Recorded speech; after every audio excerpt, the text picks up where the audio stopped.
Hey, this is Ari. Welcome back to the Energy Blueprint podcast. With me today is Dr. Wendie Trubow, who is a gynecologist by training and went on to be a certified functional medicine practitioner who now specializes in toxins. And that's what we're going to be talking about on today's show. She is absolutely brilliant at what she does in this field of toxins and detoxification. And this is a really fun, wide-ranging conversation where in some cases I play devil's advocate and ask some challenging questions. And I think it broaches a lot of very interesting territory in this realm of toxins and detoxification. And I think you're going to get a lot out of this discussion, particularly because she has some fairly novel takes and creative takes on different things that are toxic and that are affecting our body in a toxic way that you may not be used to hearing in this sort of context. She is also the co-author of Dirty Girl, which is probably the best title of a book I've ever heard. Ditch the toxins, look great, and feel freaking amazing. And she's been regularly featured in MindBodyGreen and the Huffington Post. So enjoy this conversation. I think you're going to get a lot of value from it. So welcome, my friend, to the show. Such a pleasure to finally have you on. Great to be here, Ari. Happy New Year. Yeah, Happy New Year to you. You are my first podcast recording of the new year. Ooh, no pressure. Yeah, I know, right? Okay. Stay tuned, folks. So let me ask you this. You are a gynecologist by training. You went into functional medicine later on. You became a certified functional medicine practitioner. And now a big focus of your work is toxins and detoxification. So how does a gynecologist get into specializing in toxins? It's a very deep conversation. Okay. Well, it's always personal, right? My mess became my message. So originally, when I went into functional medicine, it was because my husband's mentor in functional medicine diagnosed me with celiac.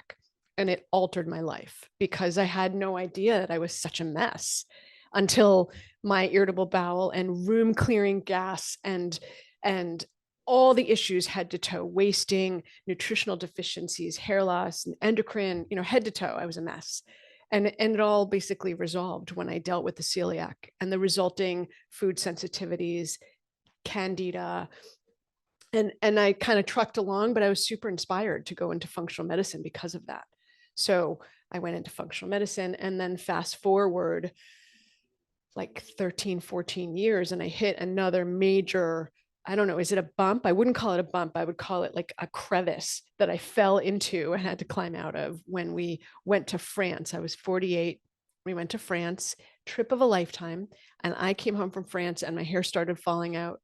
I gained 9 pounds and I had a rash all over my face. And I was like ready to rip my face off. And it's really hard to treat yourself, right?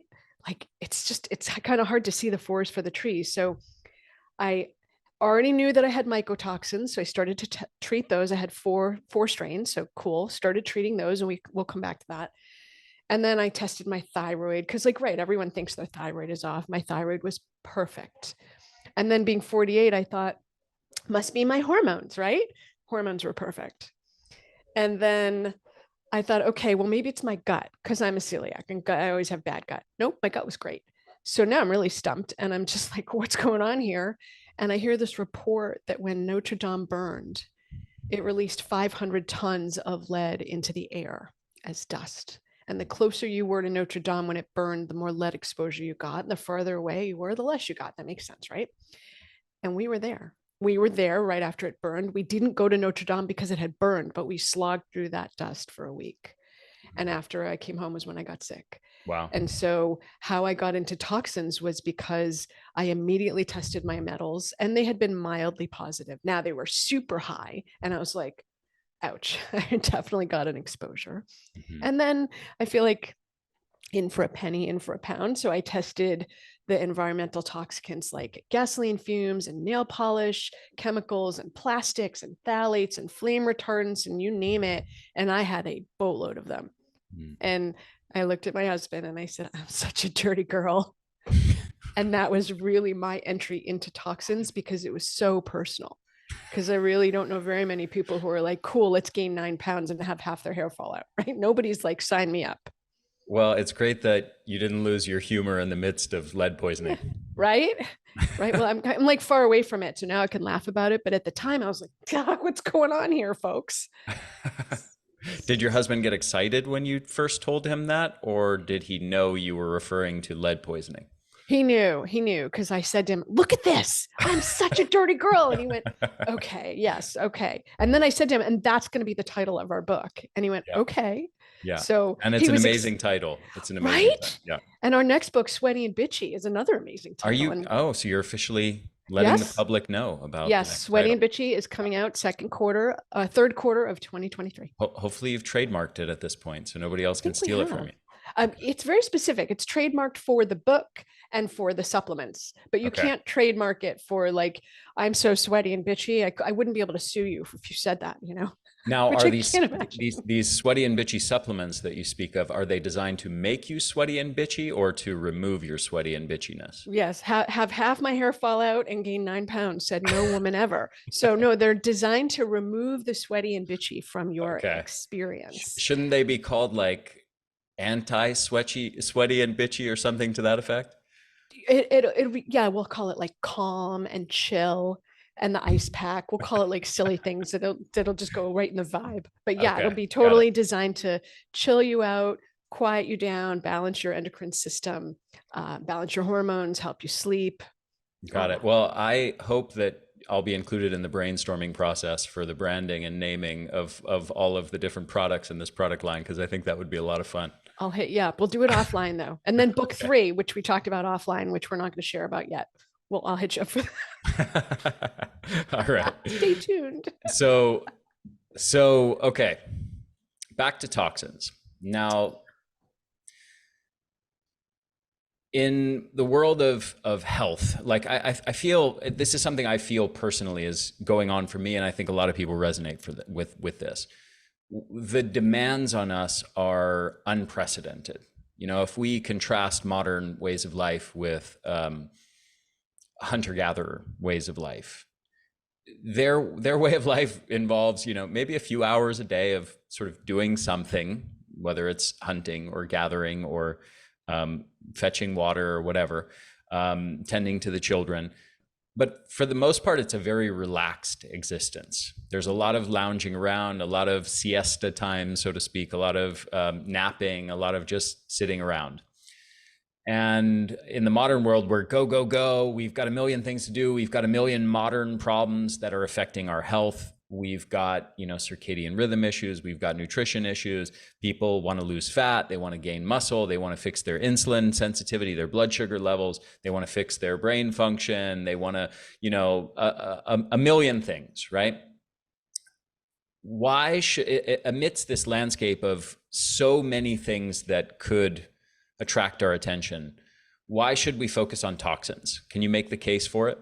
I totally can make the case for it. And in a nutshell, all those problems, with the exception of creating scenarios that make our body think that we're running from a lion repetitively, all those other problems track back to toxins. Hmm. You probably need some data to support that. Fine. Okay. So when you look at all of the medical issues that humans in a modern world are suffering from, obesity, diabetes, cancer, insomnia, endocrine dysfunction, gut dysfunction. When you go, I'm a very good 10,000 foot person. When you go to 10,000 feet, what you're looking at as humans is a state of inflammation. And your particular soup, I think of humans as a blended soup. There's your genetics, your lifestyle, your early childhood, your antibiotic use, your diet now, how much are you sleeping? Are you a stress ball? Do you meditate? All that is you. What do you do for a job? Do you love it? Do you hate it? Do you have good relationships with yourself and others? What's your self-talk? Are you moving your body? Put that all into a bucket and blend it together. So you can't really say, okay, what's happening now is because of this particular ingredient, because it's all tied together. So each human's going to manifest their own inflammation in their own way. So for one human like me, I show up with autoimmune disease. Other people are going to show up with insulin resistance or diabetes or resistance to weight loss, particularly when we look at weight loss and diabetes or weight gain and diabetes. Toxins, if you over exceed your body's ability to get rid of them, they get stored. Where do they get stored? Your bones, your organs, your fat, your brain. So the body is so much smarter than us. We are not going to lose a pound until we get the toxins out of the fat. So when you start to talk about modern issues, to me, these are toxin overloads that show up as inflammation, and then we call it something: diabetes, insulin resistance, obesity, endocrine dysfunction, whatever you want to call it. To me, is just inflammation from toxins. There are some interesting studies on different man-made toxins in relationship to body composition. There's a number of toxins that have been classified as obesogens, endocrine mimicking compounds, hormone disrupting compounds that are obesogenic, that contribute to fat gain. But there was a few studies, I think at least two, where they measured levels of POPs, persistent organic pollutants, in a person's bloodstream during caloric restriction, during weight loss. Okay, so among this group of people, overweight people who were losing weight, some, of course, had higher levels of persistent organic pollutants in their bloodstream, some had lower levels. What they found was that the propensity towards weight regain was directly correlated with the blood levels of persistent organic pollutants. So another way of saying this is that these man-made compounds are being stored in the fat cells. The body sequesters them away in the fat cells to get them out of the bloodstream, where they're going to be less toxic to internal organs, the brain, etc. And they stay locked up there. But then when you lose fat, the contents of those fat cells get dumped back into the bloodstream. Blood levels of these persistent organic pollutants rise. And what they found is that the tendency to regain the weight that was lost was directly linked with the elevation in persistent organic pollutants. So in other words, these chemicals were essentially pulling the fat back on as some sort of protective mechanism. Can you speak to that dynamic, or do you have any other sort of angles on that whole thing? Well, I mean, when you say angles, the thing that I think about, this is such a rich conversation because there's so many facets to it. So first you start with, how much are you being exposed to? And that's controllable in some senses, especially if you choose to drink from plastic water bottles, you're controlling the amount of intake you get. Or if you heat up your food in plastic in a microwave, you have control over these things, which I love, because you could actually alter your future by changing the inputs. So how much input are people getting? And then what's the state of the liver? How much alcohol do you drink? How are your hormones? Are you taking hormones from outside your body that are not bioidentical, meaning they don't look like what your body has, or are they bioidentical, which makes them a little bit easier to process? How's your gut?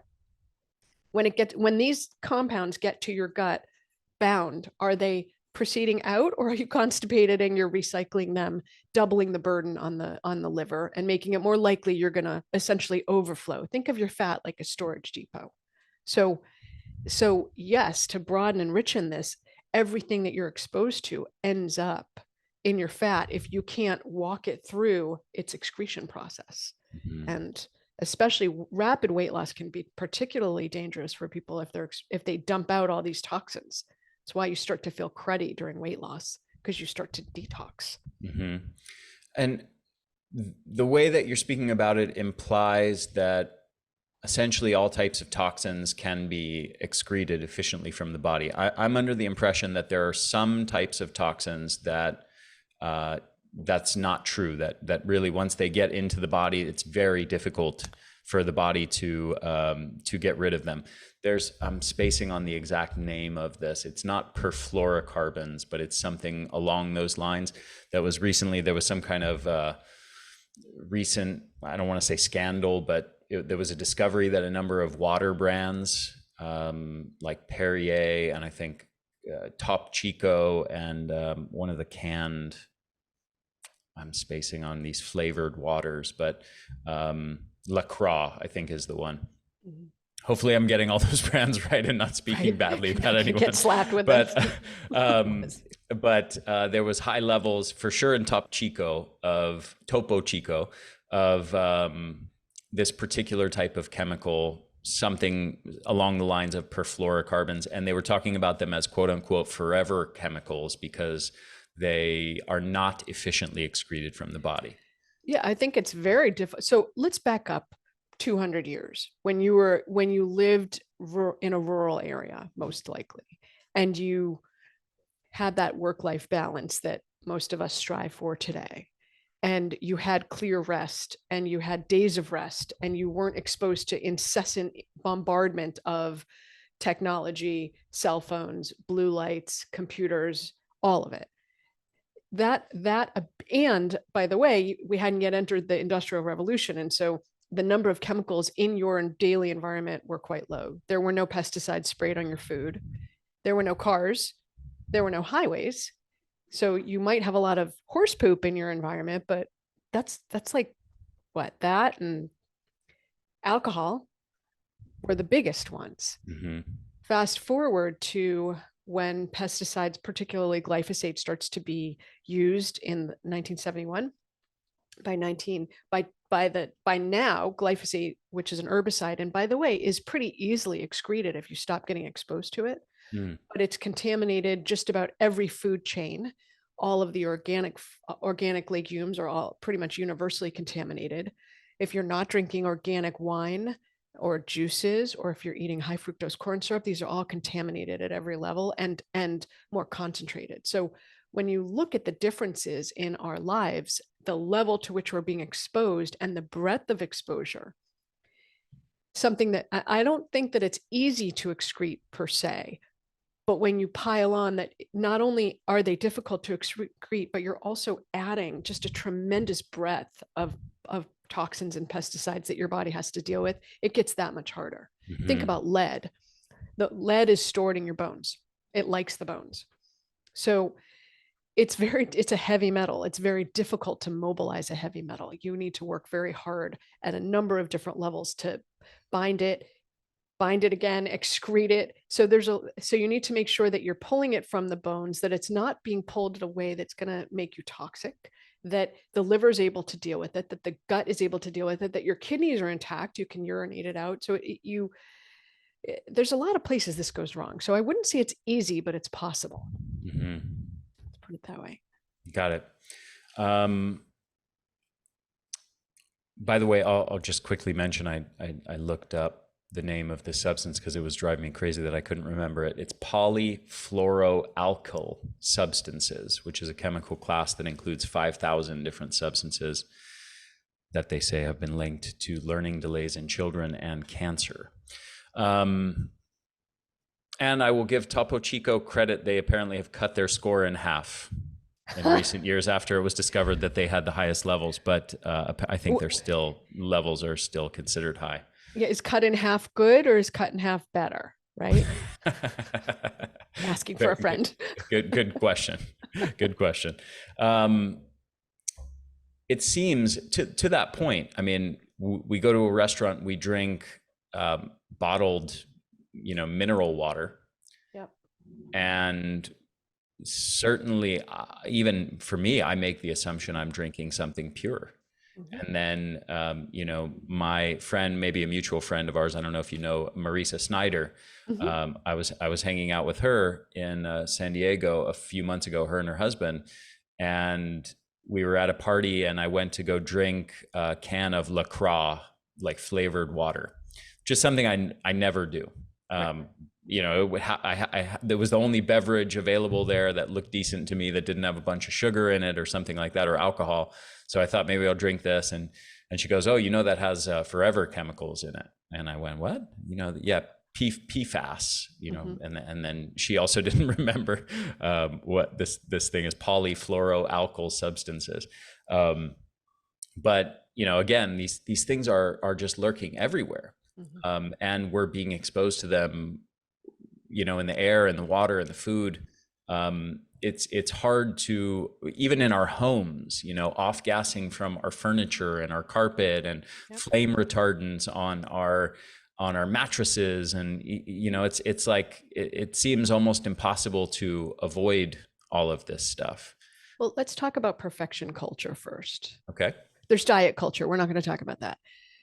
But I think there's a huge culture of needing to be perfect. And I'm female, so I absolutely have I need to be amazing and I need to be on my game. But this is a place where perfection culture is going to nail us, because we're not talking about eradication, and we're not talking about full on zero exposure. What we're talking about is mitigating the balance and tipping the scales towards excretion and detox, as opposed to never getting exposed. If you live on this earth, you're getting exposed. Now, the question is not, what if I get exposed? That is just a question designed to create tremendous anxiety and upset, right? What if questions are never empowering. The question to ask is, how can I minimize my exposure? How can I improve my air and my water quality, which 1 in 6 deaths in 1989 was associated with air or water quality. So think about it, you breathe all day long. So how can you improve the air that you're breathing? What are the choices you can make? What is in your agency and what's outside it? If you have the funds and you're choosing a home, choose a home that's not near a highway or a farm or a golf course. I have a family member who bought a home on a golf course, and I was like, great. The reason that's a problem is that nature hates a monoculture. And in order to get, in order to get that golf course looking so beautiful, you got to spray the living daylights out of it with glyphosate. And glyphosate's implicated. It's actually patented as an antibiotic. So it's messing up your microbiome. It's messing up the whole ecosystem for the birds and the bees. It's toxic directly to bees. It's toxic to us. It's implicated in different forms of cancer. So we really want not to be exposed to these things. But again, pick what your agency is. Pick where you can control it. What broke my heart. Okay, Ari, I'm going to let you into a secret. I used to have the most beautifully done nails. I know this is something you think about. And when I got my toxin screen, I was really high for the chemicals in nail polish, even though I was using a cleaner form of nail polish. It used to be this running joke. I would do my nails every Sunday. I'd go to sleep lying like this. And then every week it was like a new thing. And I stopped doing my nails because it wasn't worth it, right? I had agency over that. Broke my heart, but I had agency over it because it wasn't worth dealing with the toxins over. So you want to start to look at, how do you have control? If you're painting, use no VOC paint. If you're staining, use no VOC stains, because these are things you live with, right? I went to a pottery class with my wife and kids a couple days ago. And the guy that is our teacher, mainly my wife's teacher. My wife is actually a very, very good with pottery, and I've just done a couple classes. But this guy who was our teacher is trained in a lot of the ancient styles of pottery. He learned from somebody who's sort of part of a lineage that these traditional techniques have been passed down for many generations. And as I was finishing this cup that I had made, I asked him, we were supposed to, what's it called? Glaze them, dip them in these glazes. And I asked him if there's a way to do it without the glaze. Yeah. Because what I know is, with, for example, plastics is, plastics had all this BPA in them for many, many years. And then it came out that BPA was toxic, endocrine mimicking and obesogenic and neurotoxic and all these different things. And then the whole plastics industry sort of caught wind of the fact that the public was aware of the dangers of BPA and started making BPA-free plastics. And then it came out that instead of using BPA, they were using another chemical called BPS, which is likely as toxic or more toxic than BPA. So with these glazes and ceramics, it was found out many years ago that they had lead in them. And then as that became known that that was toxic, they started making lead-free glazes. But I thought to myself, I wonder if there's something similar going on here. Maybe there's other stuff in these glazes that I also don't want. So I'll just ask, is there a way to do pottery without glazes? Because what did the ancient people do before they had glazes? And actually he said, yes, absolutely. There was a couple methods he described. One involves using a very fine finishing clay that you put on top where the particles are much smaller, so it creates sort of a seal. And the other one is using a tool like a very smooth tool like a crystal or something like that, or a piece of glass, to rub with friction the outside of it. And you basically create it, you change, just by rubbing it, you change the whole surface of it. So it's much less porous and much more sealed. And so I spent like probably almost an hour just rubbing the inner and outer surfaces of this cup to do that. But I'm going to have a cup that doesn't have any glaze on it as a result. And anyway, it's interesting to think about all of these dynamics of how industry does this sort of thing, right? It's like replacing one chemical with another that is as toxic or even more toxic. And it's almost impossible to escape them. You really have to like spend time studying this area to realize, okay, it turns out I actually have to skip all plastic water bottles and use glass, or use maybe stainless steel. And then stainless steel, depending on the liquid that I have in there and the temperature of the liquid, that could also maybe leach some bit of nickel and stuff like that I also don't want in my body. So maybe I don't want acidic liquids. I don't want hot liquids in there because that could cause problems. Okay, I'm just going to do glass. But then I have to lug a glass water bottle around, which is heavy and which can break, right? And by the way, you want to test your stainless steel water bottle. If it's come from a third world country, you also want to test to make sure that there's no lead. Mm-hmm. Because, no good deed goes unpunished. Basically, you change to stainless steel and it's got lead in it and you're right back where you started. So right. Yeah, I think what I would say is, again, it's not a question of, am I getting exposed? It's a question of where am I going to put my energy and what battles will we pick, right? So pick big battles. As a human, my vote is, don't drink your sugar because it stresses the body, and don't drink alcohol because it stresses the body. And I know that most people at that point are like, okay, that was a good podcast. We're out of here. I'm not listening anymore. But really, if your body's dealing with alcohol, you're not dealing with the toxins. Because alcohol is a toxin, and it's an acute toxin, meaning if you don't deal with it and you have enough of it, it'll kill you. So your body is doing its thing, your liver's detoxing, your adrenals aren't completely stressed, your gut's functioning, and boom, you drink 3 drinks on a Saturday night. And then your body's like, oh, sparkly item, I'm going to deal with that. Forget. And essentially stops all other detox behavior. So you're not dealing with your hormone imbalances. You're not dealing with the nail polish you just got exposed to, the blowout, the chemicals they used in the hair products. You're not dealing with any of that because you have an acute issue and you don't want to die. Your body wants to live. Mm-hmm. So you're going to stop the presses and focus exclusively on dealing with and processing the alcohol. Mm-hmm. But just as humans only have so much bandwidth in their brain or their attention, your liver has only so much bandwidth, and alcohol will take pole position. So you really want to focus on what are the high value behaviors. Don't fill the pump as much as possible, recognizing if you live on the earth, you're going to get exposed in numerous ways. And then how do you optimize the excretion of chemicals? And those are 2 really big categories, right? So don't fill the pump is the food, the air, the water, the makeup, the clothing, the dry cleaning, the products. Anytime you're purchasing something, how do you level up? How do you even think to level up, right? So basically assume everything's dirty. And when you run out of it, try to level up. What do I mean by that, right? Like assume it's all, my whole life I used, do I want to say the name? I used a product my whole life. And my mom told me it was green and clean. And then in my late 40s, I was like, this is so not clean. But literally, like, question everything.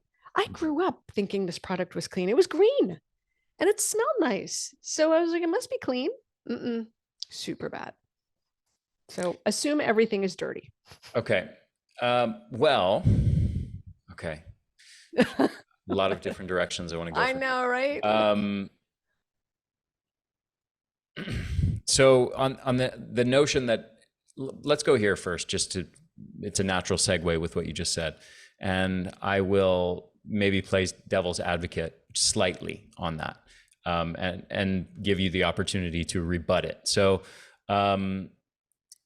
if we focus on that too much and we assume everything's dirty, do we run the risk of stressing ourselves out and creating nocebo effects from too much obsession, neuroticism, worry, anxiety around toxins that we're being exposed to? How do we balance an awareness of our exposure to toxins and supporting our detoxification systems with and working to minimize our exposures with not creating excessive stress, anxiety, neuroticism, nocebo effects around that?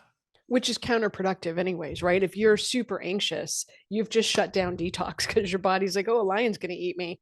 Who does detox when a lion's going to eat them? No, you focus on taking the sugar out of your liver. And I do. I'm a very good multitasker. you are, but like but you're in your own category, Ari, right? Like there's the Ari category, and we're aspiring to that. But like, dude, this like nobody's in the category you are. So the mere mortals like me, and the listeners maybe. So you don't want to be a stress ball, right? Because that's totally counterproductive.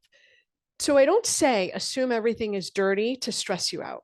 I say everything is dirty to give you the opportunity to wake up and be present and go, oh, I never asked the question. I never challenged this. I never challenged my own assumptions before.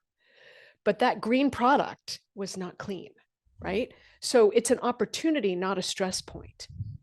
You don't have to take the opportunity if you don't want it, but you have the agency and control to be able to say, okay, my house cleaning products are running low.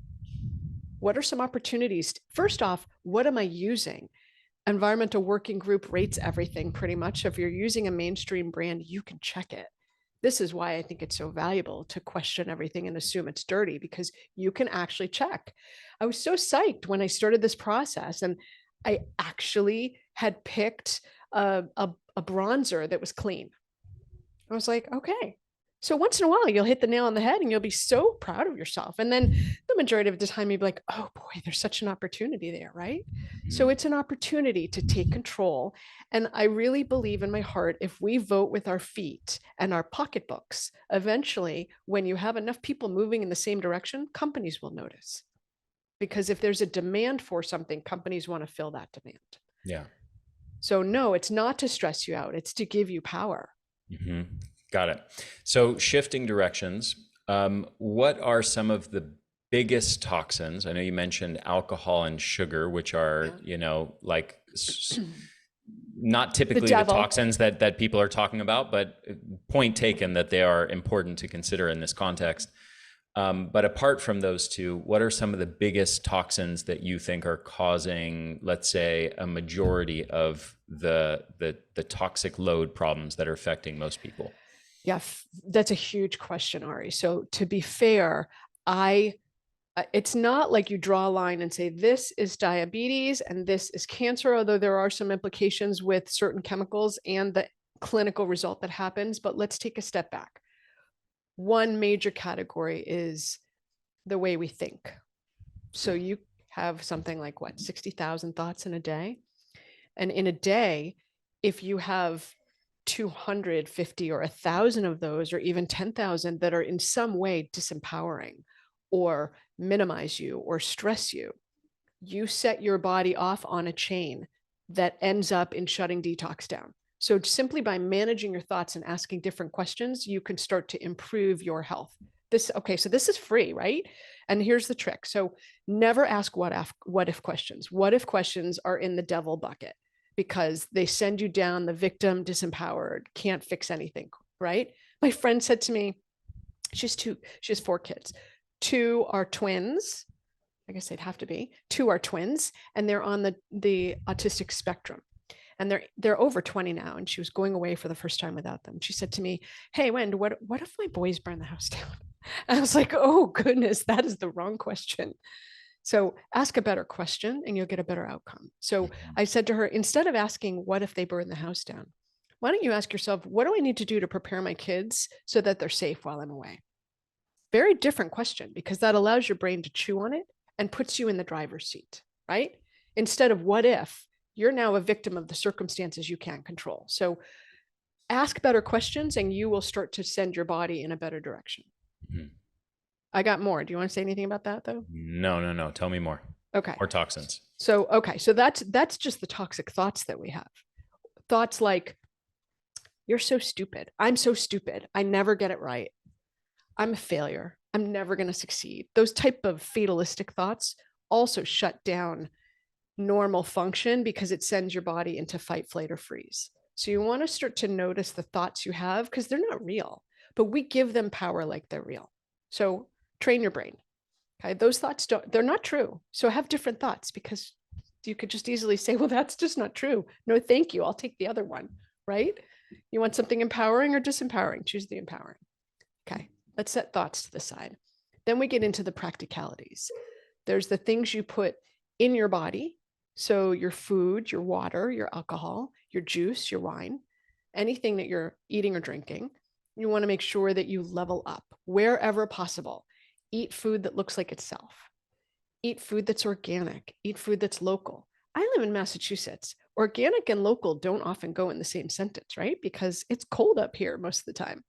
So I would choose organic over local, recognizing that it may not be picked at the peak of freshness, and recognizing that the transport has additional issues with environment. I would still pick an organic over local. So what are you putting in you? If you're drinking juices, know that if it's not organic, you're getting a hefty dose of glyphosate because it's been concentrated. Same goes for wine, which is like the industry dirty secret. So go for organic wine so you're not drinking glyphosate or pesticides. Okay.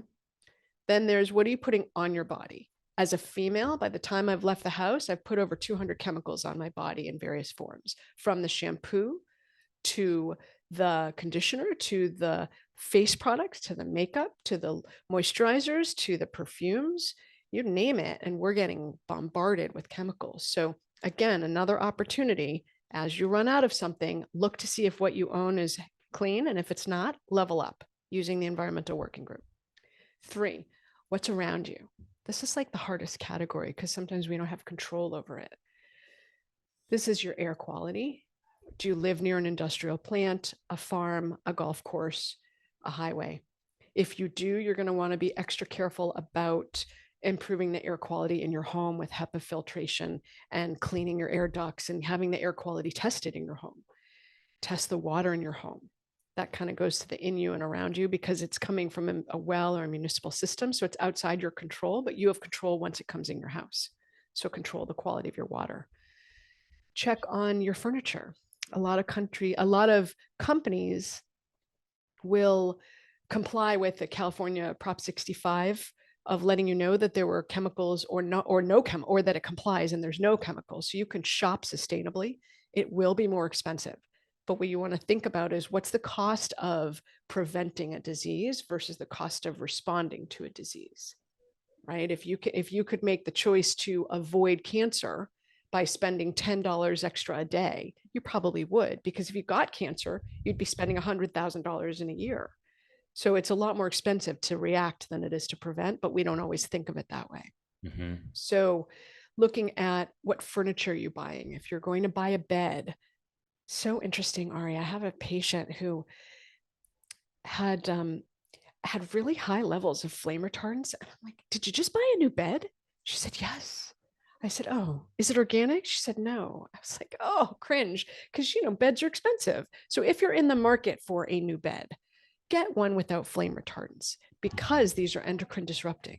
So and what I mean by endocrine disrupting is it messes up your thyroid. If you're female, it messes up your female hormones, your periods, raises your risk of estrogen dependent cancers. These are things you want to avoid, just for the record. These are not like, oh, yay, sign me up. It's like, no, thank you. Because remember, everyone thinks it's their thyroid when they gain weight, but it could also be endocrine disrupting chemicals. Mm-hmm. So you can start to tie the bow on, oh, I can see how my system's out of whack here. Mhm. So the category that's around you is sometimes feels like it's out of our control, but these are the things that off gas, the construction materials we use, the furniture we're sleeping on or sitting on, what we're using to paint our walls or finish the flooring. It's a huge category. So anything around you in your environment. My friend, I don't, you might be a friend of yours as well, Marisol Tejero. I don't know if I you don't know know, her. Marisol. No. No. So she's a naturopathic doctor and she's big on castor oil. She's formerly known as the Queen of Thrones, which is all, she's also an expert in branding like you are. Or I should say, Is she a poop doctor? Queen of Thrones is like a poop, right? exactly. Yeah. Yeah. Awesome. So she talks a lot about poop. I've had her on the podcast before to talk about poop.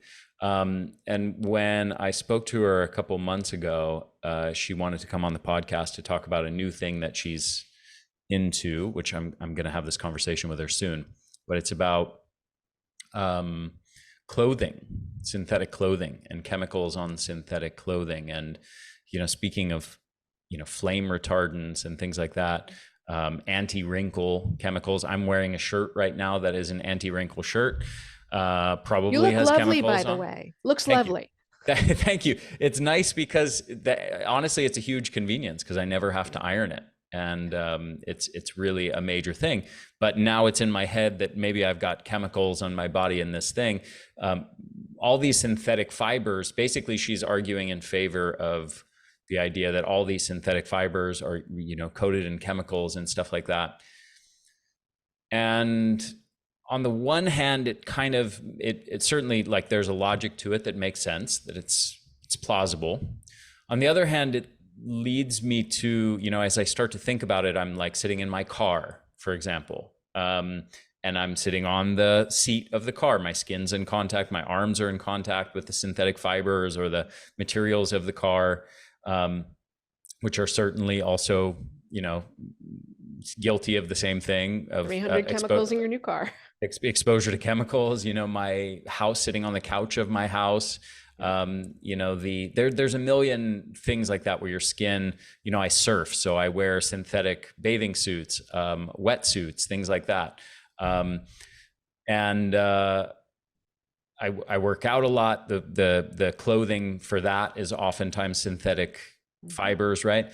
So I'm wondering, I spent a bit of time looking on it. There seems to be very little data, very little actual research at all on that topic. And I'm wondering how much of those chemicals of concern are being washed away in the process of washing, putting those clothes in the washing machine, where they might get washed off as opposed to absorbing in our skin. But do you have any concerns? Have you thought about that issue? Do you have any concerns with synthetic fibers and clothing? Yes and yes. And I think about it a lot, Ari, which sounds weird because, I have 4 businesses and 4 kids and a husband. So like, how do I have any brain space to think about anything? But I really actually do think about this a lot because on the one hand, we all want to look good. And on the other hand, we want it to be convenient.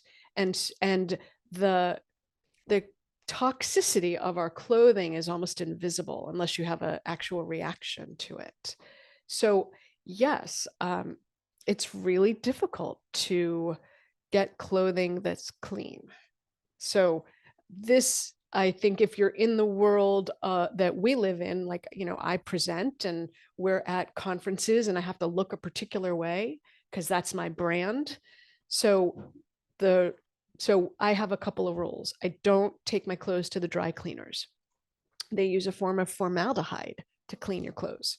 And even when it says clean, it's actually like the BPA, BPS. It's just a different form of formaldehyde. So it's still formaldehyde based.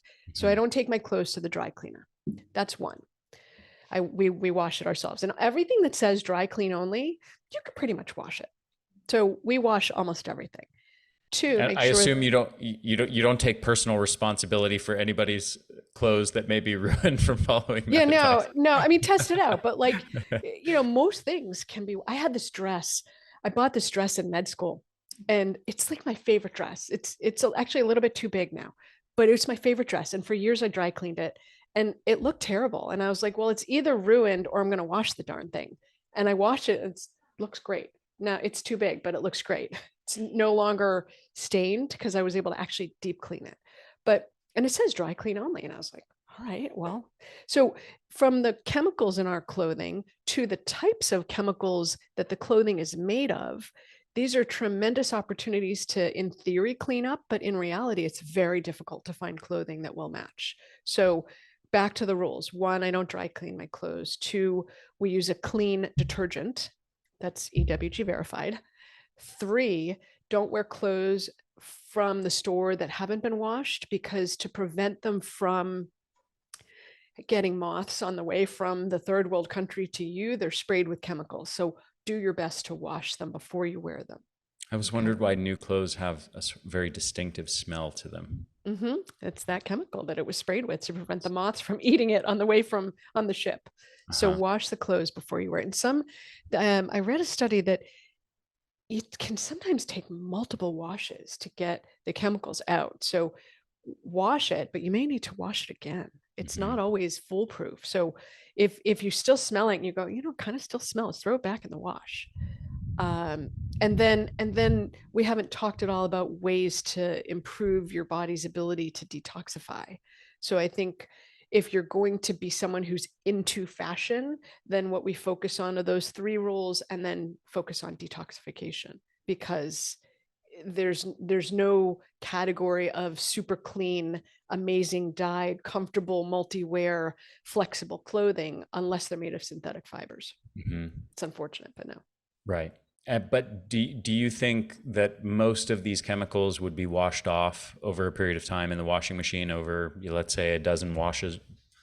I don't have the data to comment on that. It is my approach. I guess what maybe another way of saying this in a more scientific way would be, are there compounds in there that are likely to be resistant to coming off in a water soap solution that would be likely to come off when in contact with human skin? Like, is there something about the chemical nature of those two things where those chemicals will stay on the fabric in the water soap solution, but come off when in contacting human skin? Like, to me, that seems not super plausible. Yeah, because it's either going to be hydrophilic or hydrophobic, and the hydrophobic substances should come out with the surfactants from the soap too, right?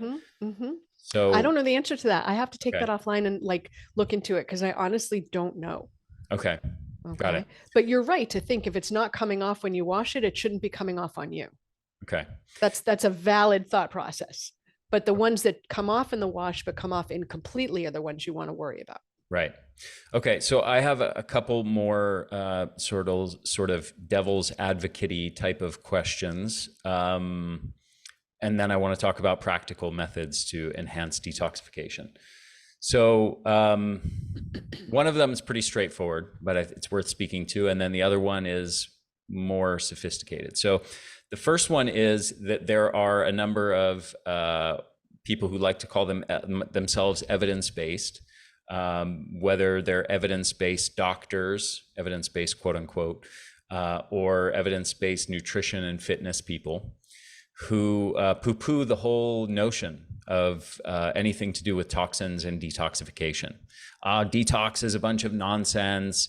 None of it's true. Yes, okay, there's toxins out there, but they're not that big of a deal. And, we have these regulatory bodies, so they're taking charge of, if there really were safety concerns from things like fluoride in the water supply or heavy metals or something, these regulatory bodies would be taking care of it.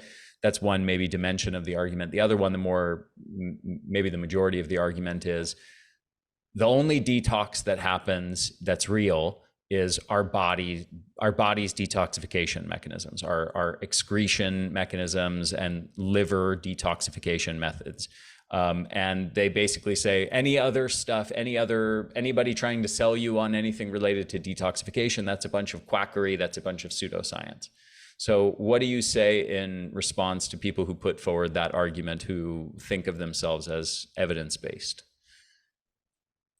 I remember, I think it was Jeff Bland who said that the minute you have two medicines used together. You're no longer practicing evidence-based medicine because no studies were done on those two medicines. Right. And the sheer number of permutations essentially that occur limit our ability to do these studies. But when you go back to 10,000 feet, and by the way, did you see me getting crazy when you were playing devil's advocate? I was like, I did. Yeah, just know that it's not me. I know you're hurt, just playing don't devil. hurt me. Okay. You're just the messenger, right? Yeah, Okay. that's right. So when you go to 10,000 feet, you say, okay, well, certainly we are more sedentary and we have higher stress and we work more, but there is an explosion of chronic disease, autoimmune disease, cancer, and death from all causes that occurring earlier. We're not expected to live as long as our ancestors did. So when you look at what could be the possible causes of that, what do you come up with? Food, lifestyle, and exposures. And the triad, the trifecta of those three things is, I would say, deadly for us. You can't really do a study on that because you can only study, for example, glyphosate. I know I picked on glyphosate a lot in this conversation because it's one of my personal pet peeves, but glyphosate's been studied at levels that are far lower than what people are actually being exposed to. So put it this way, it's been proven perhaps that 5 parts per million is fair, but we're getting exposed at 100 parts per million. And the studies aren't being done on those exposures. You're also not looking at what I'll call death by 1,000 cuts. So yeah, sure, maybe glyphosate in that amount is fine, but you haven't layered on the 30 other exposures you've had before you even left your house in the morning. Between your air quality, your water quality, the products you're using, the clothes you're wearing, the bed you slept on, the sheets on the bed, the product you cleaned your house with. I mean, it just goes on and on. So when you talk about evidence-based, there's no ability to do that study because the minute you introduce a second variable, and at what level are you going to study that variable? Are you going to study at the 5 parts per million? Or are you going to study at the actual exposure? But you've introduced permutations that you can't keep track of. There's too many of them. So, and there was a second part to your question that I got so upset about what you said that I lost. Basically, the idea that anybody saying that you can enhance detoxification from your body, that it's quackery and pseudoscience. Why would they say that? I mean, you can absolutely enhance your body's ability to, I mean, that's like saying you're never going to improve, right? So my God-given detox is terrible. I have 2 copies of MTHFR. I have 2 copies for vitamin D deficiency. I have 1 COMT. I have 2 genes for celiac. I have the worst genes. I literally should never have reproduced, but the horse was out of the barn by the time I figured that out. So no, really, I was at, my parents are divorced, and I was at my son's bar mitzvah recently, and they were at the same table. And I said to them, just for the record, I love the 2 of you dearly, and you 2 should never have reproduced. I'm very grateful you did, but you should not have reproduced because it was really a terrible combination what wound up in me. So, have you sat your children down and shared your genetic report and said, look, guys, yeah, I'm really sorry. I'm really sorry. Yeah, no, I've done all of their genetics actually. And I was like, at least they're better than me, you know? Yeah. They have their compound heterozygous for the MTHFR instead of 2 of the C677. Like, it's a little bit better, yeah. You know? So now they'll be depressed with a bad heart instead of just a really bad heart. So they all got the gene for celiac. They're sensitive. I mean, you know, it's just, anyway, not to digress, but I have the worst genes ever and innately don't detox well. And by supporting it through proper eating, that's both not eating garbage and eating a lot of things that are helpful, high levels of cruciferous vegetables. I don't take exogenous hormones unless they're bioidentical. I don't drink alcohol personally. I don't drink any. I also don't drink any sugar. So optimizing that, and then exercise, stress reduction, sleep, you know, don't discount a good night's sleep. And then optimizing through things that help your liver, like glutathione, vitamin C, binders. There's a lot of ways you can support detox. And we haven't even gotten to sauna, red light therapy, infrared. I mean, there's just so many things that we haven't touched. Hyperbaric oxygen. bringing oxygen deep into the tissues helps the mitochondria detox. Mm-hmm. So I would say essentially to them, check your facts. Mm-hmm. You know, Absolutely. Yeah. And I come mean, into this century. and I mean, there's so much research on specific toxins and the harms from them. And there's so much research on different ways that we can support detoxification, whether it's as simple as sweating or nutrition or supplements or, yeah, absolutely. So here's the more sophisticated argument I've seen. This is on one hand, on one level, it's quite simple. On the other hand, it's quite interesting to think about this. And I know somebody who I consider to be quite high IQ, who has ended up on the wrong side of this argument. The argument is essentially this, that we have research showing that consumption of non-organic produce or whole grains, for example, leads to health benefits, leads to lower rates of diseases compared to people who don't consume as much of those foods. You follow me so far? So hold on. People who consume higher levels of vegetables and grains, even if not organic, have better health outcomes than people who don't consume vegetables and grains. Correct. It's not comparing non-organic to organic consumption of those foods. It's comparing more consumption of those foods to less consumption of those foods that are non-organic. I'm with you so far. Okay. So more consumption of those foods leads to improved health, lower rates of various diseases. So the argument is essentially that these pesticides and pesticide residues and things like that are on our food are not of significance, if that's the case. Do you understand the argument? Mm-hmm. So how can we make sense of the fact that consuming more of those foods leads to lower rates of diseases, has health benefits, and simultaneously pair that with the notion that these foods have pesticide residues that are harming our health? My sense is that the bar's set pretty low on this, Ari, right? Like, are we talking about standard American diet versus not highly processed and simply more vegetables and grains, whole grains? So it's such a low bar that you're going to note improvement. What you really can't drill, because this is a short-term study too, right? This is a 6-week study or a 3-month study. We're not talking about trends over 20 years where you really do get to see the incidence of insulin resistance, diabetes, obesity, cancer rates. You just don't have the impact of time to be able to see the runway of I think it's mostly observational research, actually, long-term observational research looking at like disease outcomes. But they've never compared non-organic to organic with the same levels. Exactly. So how do you, we have an explosion of chronic disease. So at some level, the food we're eating plays a role in that. Right.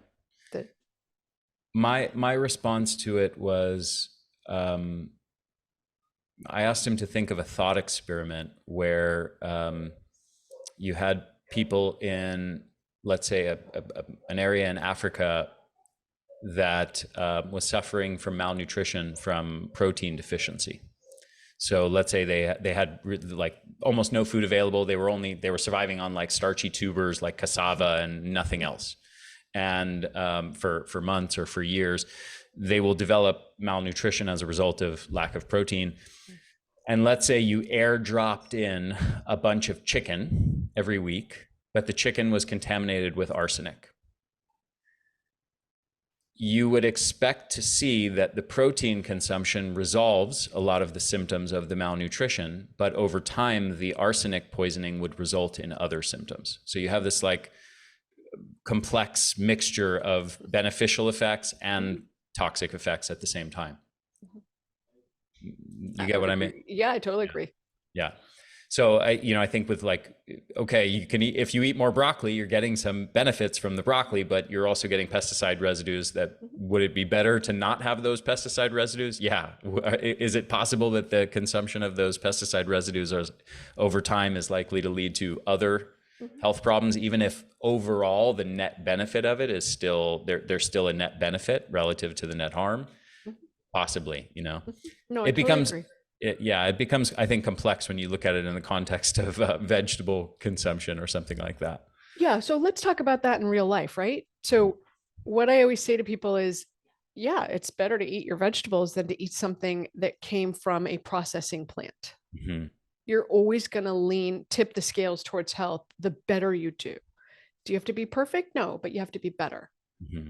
So when you're faced with a choice of something processed versus something whole, eat the whole, whether or not it has chemicals. If you're faced with the option of something whole organic, something whole not organic, hit the organic, because you're not adding another layer of complexity to the soup. Mm-hmm. Don't complicate the soup, right? Give your body what it needs. Don't fill the pump with toxins that you then need to deal with, because you want to have a drink, right? You want to have your broccoli with your alcohol. But really, you want to have your glass of wine with dinner with your steamed broccoli Mm-hmm. and your protein and whatever your carb is. So don't fill the pump, because you want to fill the pump in other ways. Yeah. So it's all about give and take. Okay, Sounds I so have simplistic. I have two last questions for you. One is, what are maybe one or two sources of toxins that are, I don't want to say secret, but are there like hidden sources of toxins that most people are unaware of? Ooh, that we haven't already talked about. I think your Mm, bed is a hidden toxin. okay. And this is not something that anyone's gonna. This is alongside the alcohol. Your pets are hidden toxins because they have dander, and if they sleep in bed with you, you're inhaling it. I mean, because toxins are not just environmental, or not just from things the environment gives us. Our animals could be toxic.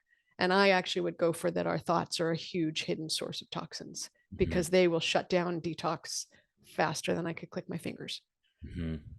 Except in the case of me running from the line while being still Of excellent at course, detox. of Yes. course. Okay. Yeah. Just want to make sure we add that Yes. exception to the general rule. The last question is practical strategies for detox. Okay. So So, what are maybe like your top three biggies that people need to focus on? okay, for the record, I am commitment phobic. So 3 is like far too little for me to even get my head around. Like, I can't do just 3. Tell me, tell me, you throw a Okay, number out there. We'll let's go put with it in whatever number you categories. want. Maybe we'll do 3 categories. So there's the category of, okay, oh man, maybe it's 5 categories. Okay, I can't commit already. So the first category would be do the basics. What are the basics? Move your body so you sweat. Get enough rest every night so you can clean your brain and detox your body. Eat food that looks like itself. Try to eat organic food whenever possible. Minimize your alcohol because it shuts the system down. Those are like the platform behaviors. And then if you're someone who is into supplementation, as a cat, like I'm into supplements, I love taking them. I take lots of them. So if you're into supplements, take supplements that help you bind or remove toxins like glutathione, N-acetylcysteine, alpha lipoic acid. You can take fiber, get high levels of fiber.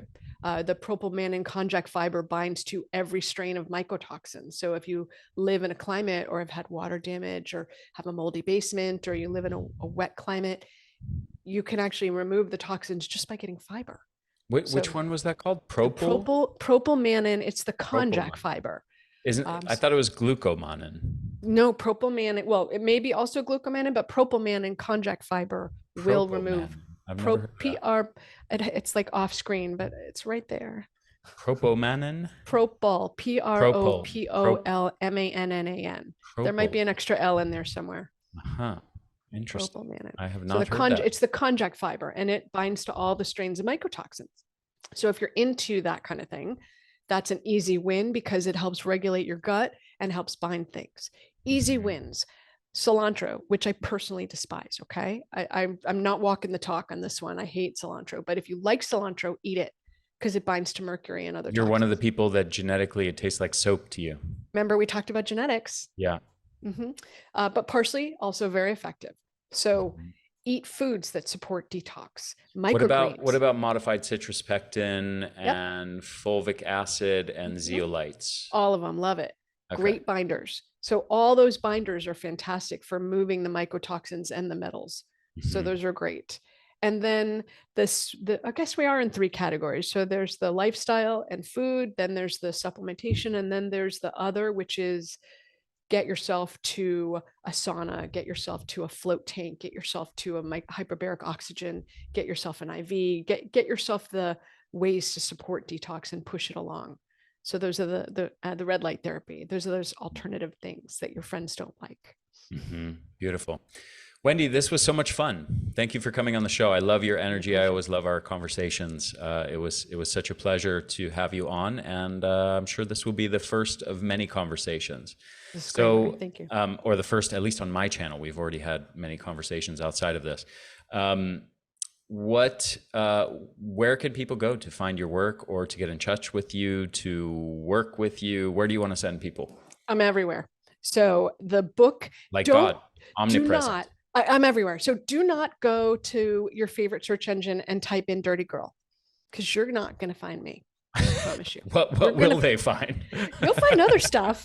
And if that's what you're looking for, you should enjoy that, but you're not going to find the book. So the best way to find the book is to go on Amazon and type in Dirty Girl Detox or Dirty Girl Trubow, and I'll show up. It's a bright yellow cover. It's right behind me. So that'll show up. And our website is fivejourneys.com. And we, gosh, honestly, I'm totally blanking. We have a free chapter 1 of the book if people really want to like see what it's about before buying it. And that the best place to find that is on the Dirty Girl website, which is Dirty Girl Detox. Just to be clear, don't type in Dirty Girl, you won't get to me. So type in dirtygirldetox.com, and on there is the first free chapter of the book, so you can start to read it. And I'm all about ways that you can be empowered. So that, and then we have our own podcast, which is the Five Journeys podcast, Live Like You Matter. Mhm. And I'm on Instagram as Wendie Trubow, MD, and Facebook. I'm everywhere. I told you, it's like all over the place. Awesome. Wendie, thank you so much for coming on the show. I look forward to next time. Thanks, Ari.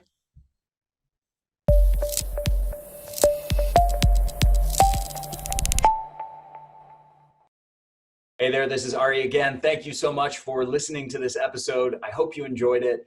If you did, if you found it valuable, please share it with your friends, share it with your family, help me get the word out there.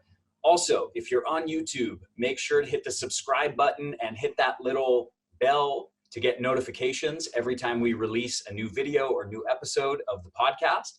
And if you're listening to this, make sure to subscribe to this podcast on iTunes or on your favorite podcast app. Thanks so much for supporting my work at the Energy Blueprint. I hope you enjoyed this episode. I will see you in the next